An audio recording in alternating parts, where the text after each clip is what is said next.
Hola, ¿qué tal, comunidad Peniel? Les saludo, hermanas y hermanos. Qué gusto para mí poder compartir el mensaje dominical una vez más aquí entre ustedes. Y en esta ocasión estoy pues reflexionando junto con ustedes sobre el pasaje que se encuentra en Lucas capítulo 10 del versículo 25 al 37, tradicionalmente conocido como la parábola del buen samaritano. En esta parábola Jesús se encuentra predicando públicamente cuando un intérprete de la ley se le acercó para probarle y le dice: ¿haciendo qué cosas heredaré la vida eterna? Jesús, sabiendo que esto no era una pregunta sincera, sino que en realidad era una trampa política, le responde conforme a la sabiduría del libro de los Proverbios, que nos dice que al necio hay que responderle según su necedad. Y entonces le devuelve la pregunta: ¿qué está escrito en la ley? Es decir, tú debes saber lo que me estás preguntando. Este intérprete de la ley pues sintetiza lo que era bastante corriente en aquellas épocas señalar: amarás al Señor tu Dios con todo tu corazón y con toda tu alma y con todas tus fuerzas y con toda tu mente, y a tu prójimo como a ti mismo, que es una variante de lo consignado en el libro de Deuteronomio capítulo 6 versículo 5. Ante esto, Jesús le dice: te has respondido tú mismo, haz esto y vivirás. Pero este intérprete de la ley, queriendo ponerle más traspiés a Jesús, le pregunta: ¿y quién es mi prójimo? Me parece muy interesante que la forma en la cual Jesús responde a esta pregunta no es con una disquisición argumentativa, abstracta, conceptual, sino que él responde con una historia, con una parábola, específicamente hablando. Y aquí es donde da comienzo esta famosa parábola del buen samaritano, que pues como buena historia pudiéramos comenzar leyéndola diciendo: había una vez un hombre que iba de Jerusalén hacia Jericó y cayó en manos de ladrones que lo asaltaron, lo hirieron y lo dejaron medio muerto. Y aconteció que pasa por allí un sacerdote y vio al herido y decidió ir de largo. Más adelante pasó también un levita que también le ve y pasa de largo. Pero aquí aparece la figura de un samaritano, quien lo ve y se compadece en su corazón y actúa en consecuencia. Le pone vendas, le echa aceite y lo coloca en una cabalgadura, lo lleva a un mesón, cuida de él y le dice al dueño del mesón que lo que gaste corre por su cuenta. Al final de esta historia, Jesús le dice: ¿cuál de estos tres te parece que fue el prójimo del que cayó en manos de los ladrones? El intérprete de la ley pues contesta: el que usó misericordia de él. Y Jesús le dice: ve y haz tú lo mismo. Hay varias cosas que comentar al respecto. La primera es que Jesús no va a responder directamente a esta provocación política, sino que deja que sea el mismo intérprete de la ley quien se responda a sí mismo su pregunta, pero en este proceso Jesús nos deja con una emblemática enseñanza. Vamos a ver algunos aspectos de esta parábola que vale la pena considerar. El hombre de nuestra parábola, de quien no se dice qué nacionalidad tenía, solo sabemos que iba de Jerusalén, la ciudad santa, hacia Jericó. Una ciudad pues que si nos atuviéramos al libro de Josué se encuentra maldita.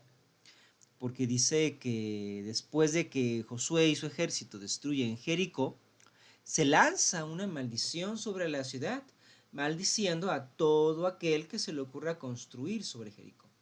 Y sin embargo, pues aquí va este hombre camino a Jericó, saliendo de Jerusalén y dirigiéndose hacia una ciudad maldita.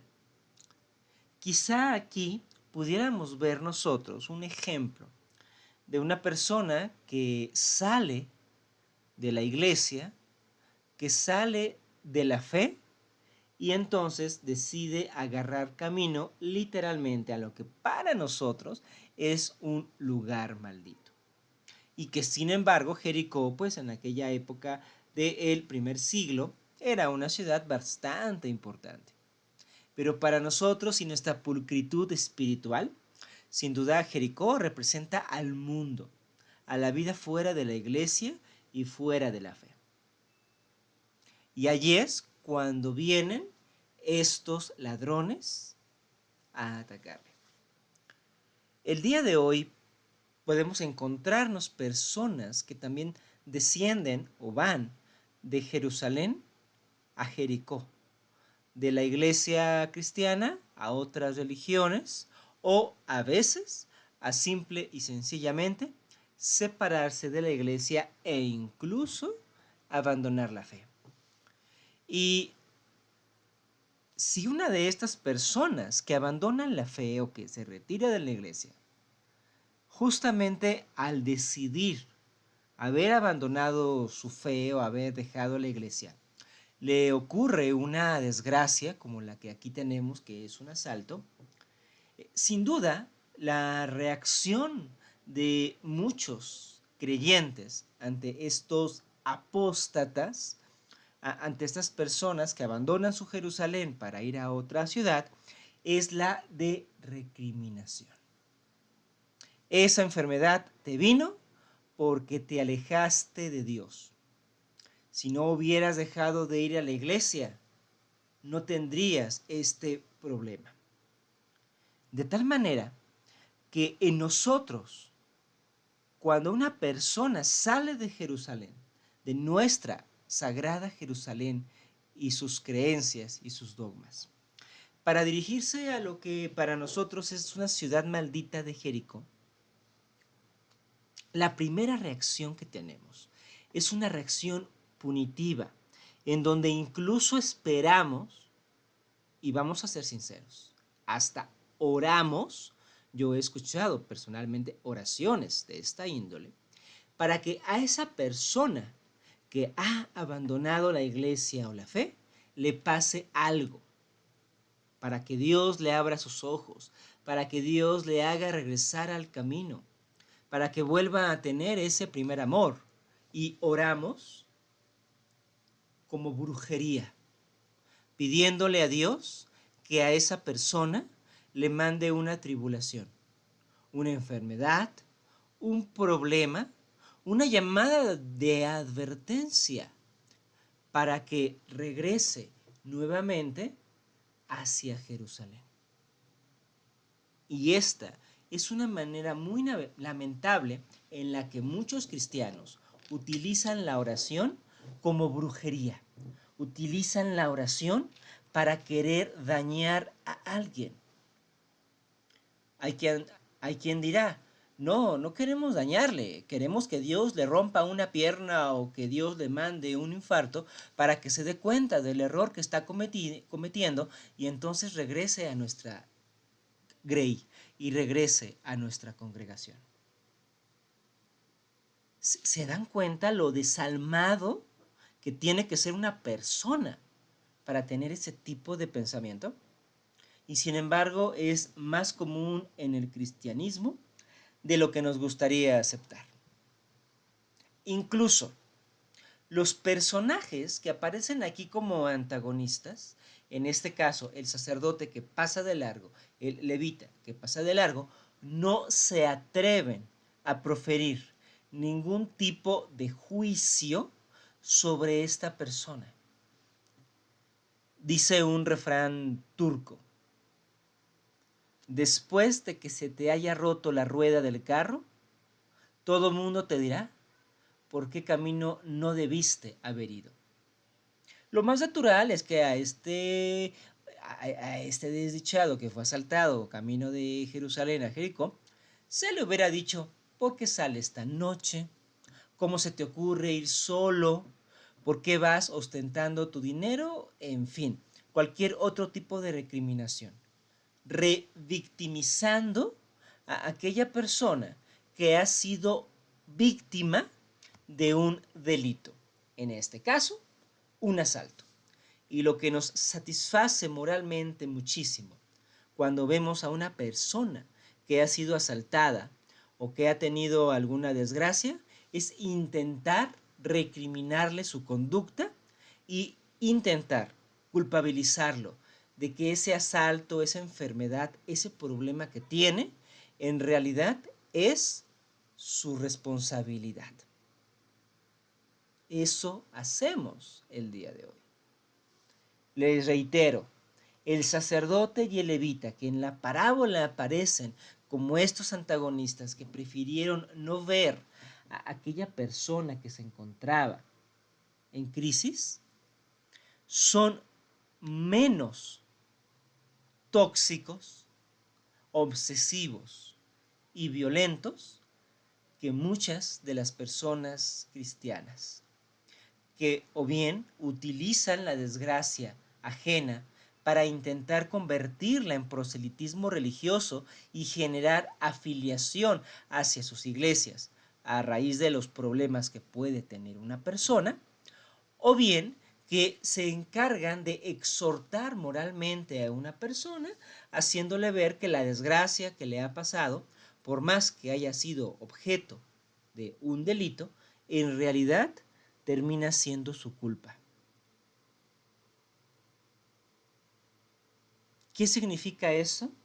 Que nosotros somos peores antagonistas que este sacerdote o este levita en la parábola del buen samaritano. Mucho se ha hablado de lo que representa cada uno de estos personajes. El sacerdote, pues que representa a la cúpula de régimen eclesiástico, para el caso de muchas de las iglesias evangélicas sería el pastor, en tanto que los levitas pues pueden representar a todos aquellos que sirven dentro de las iglesias, muy particularmente los diáconos.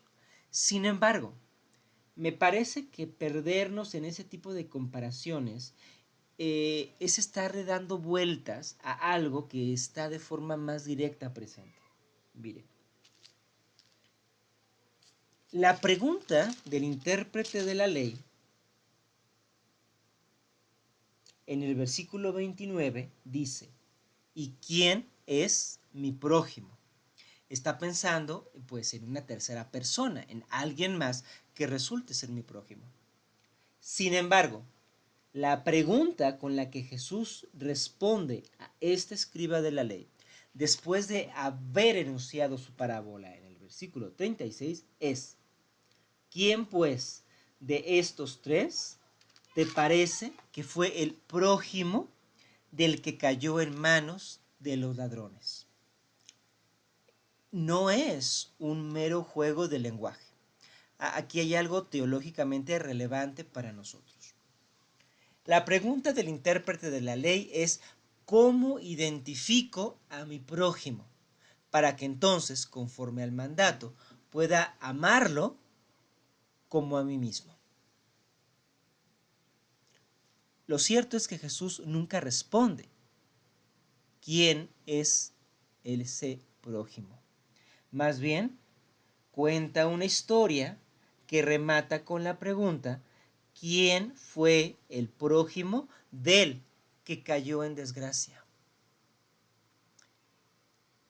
Ni el sacerdote ni el levita, en sus vuelos espirituales, ayudaron a esta persona que se encontraba caída en desgracia, sino que va a terminar siendo auxiliada por un samaritano, es decir, por una persona que pertenecía a otro grupo étnico en el norte de Israel y que de hecho consideraban sus peores enemigos a nivel histórico.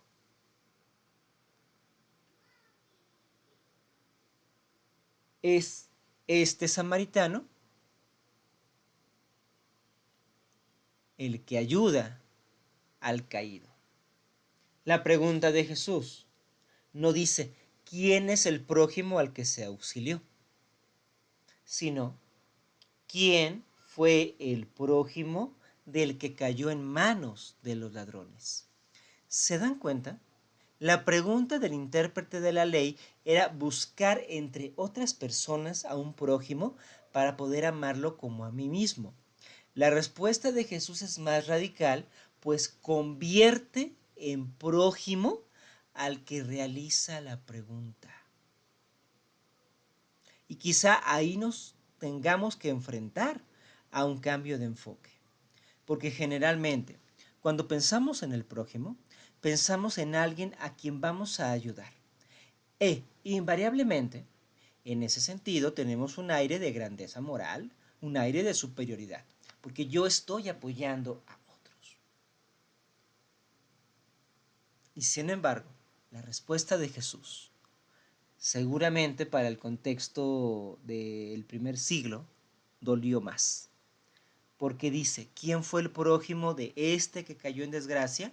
Y la respuesta pues es, que no se atrevió a decirle literalmente el intérprete de la ley, el samaritano. El samaritano fue el prójimo del que cayó en desgracia.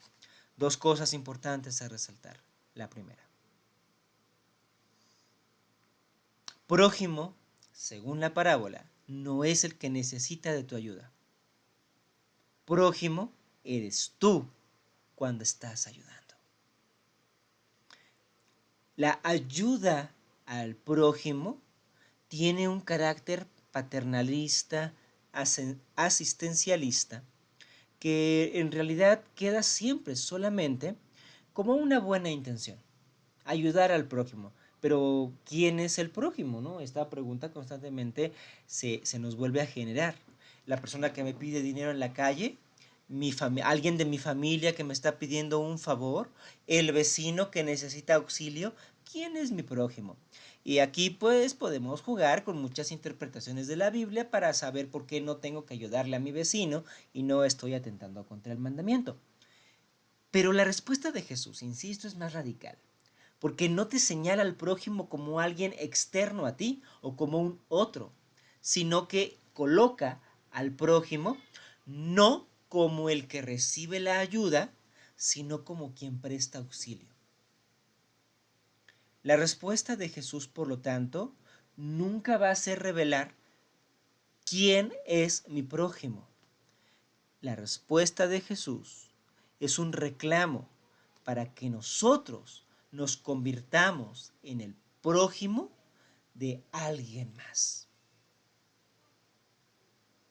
Y ese prójimo no recriminó, no exhortó, ni siquiera se le hubiera ocurrido ni por aquí evangelizar.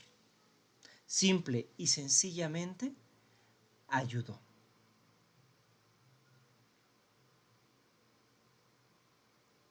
Para un judío, recibir como respuesta que debe hacer lo mismo que el personaje de una parábola, siendo que este personaje es samaritano del pueblo enemigo, pues imagínense lo que le está pidiendo Jesús a este escriba de la ley. Tienes que convertirte en samaritano. Imposible, impensable, eso es completamente ridículo. ¿Cómo yo me voy a convertir en alguien que está en contra de mí? Preferiría ayudarles para que entonces me queden a deber la deuda que yo les pagué. Pero yo no me quiero convertir en samaritano, yo quiero preservar mi propia identidad. No se trata, por lo tanto, de ayudar al prójimo. Se trata de ser el prójimo. Porque amarás a tu prójimo como a ti mismo. ¿Se dan cuenta? La respuesta de Jesús es radical en esa consigna. Tanto amas al prójimo como a ti mismo, que la invitación de Jesús es a convertirte en el prójimo, al que estás ayudando. Prójimo, por lo tanto, no es quien estira la mano para pedir algo. Prójimo eres tú cuando te encuentras apoyándole. Y no te importa si salió de Jerusalén para dirigirse a Jericó. No te importa si es su culpa por la que está atravesando una situación difícil, sino que consideras como tu responsabilidad apoyar a esta persona, independientemente de que forme parte de tu iglesia o ya no forme parte de tu iglesia, independientemente de las opiniones que tengamos respecto de su estilo de vida o las situaciones y decisiones que le llevaron a encontrarse en una situación tan desafortunada. Nada de eso.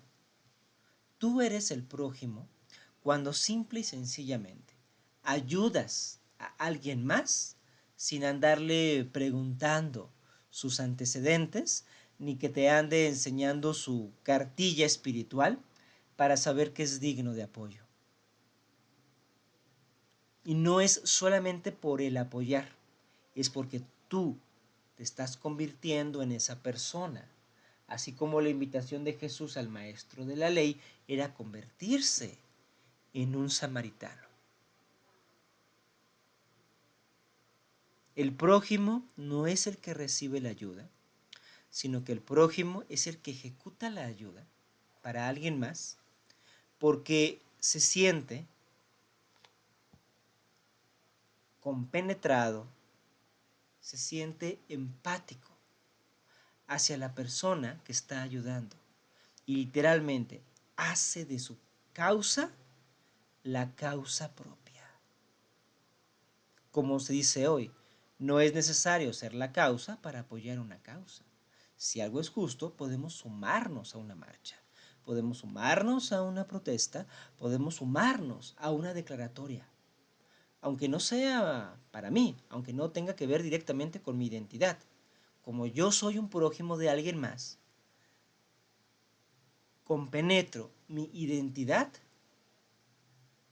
con la de esa persona y hago de su causa mi causa, de su necesidad mi necesidad, y busco apoyarle sin ningún tipo de enjuiciamiento ni ningún tipo de recriminación. ¿Por qué saliste de Jerusalén? Ya ves, eso te pasa por andar deseando la ciudad de Jericó y la vida mundana. Si te hubieras quedado en Jerusalén, nada de esto te hubiera pasado. No, eso no es un prójimo. El prójimo guarda silencio respecto de la vida de los demás y únicamente se enfoca en la ayuda activa y solidaria hacia las personas que lo necesitan. No quiere con la ayuda ganar nuevos miembros para su iglesia, sino simple y sencillamente ayudar. Así es que, para terminar, lo único que puedo decirles es que vayan y hagan lo mismo. Dios les bendiga.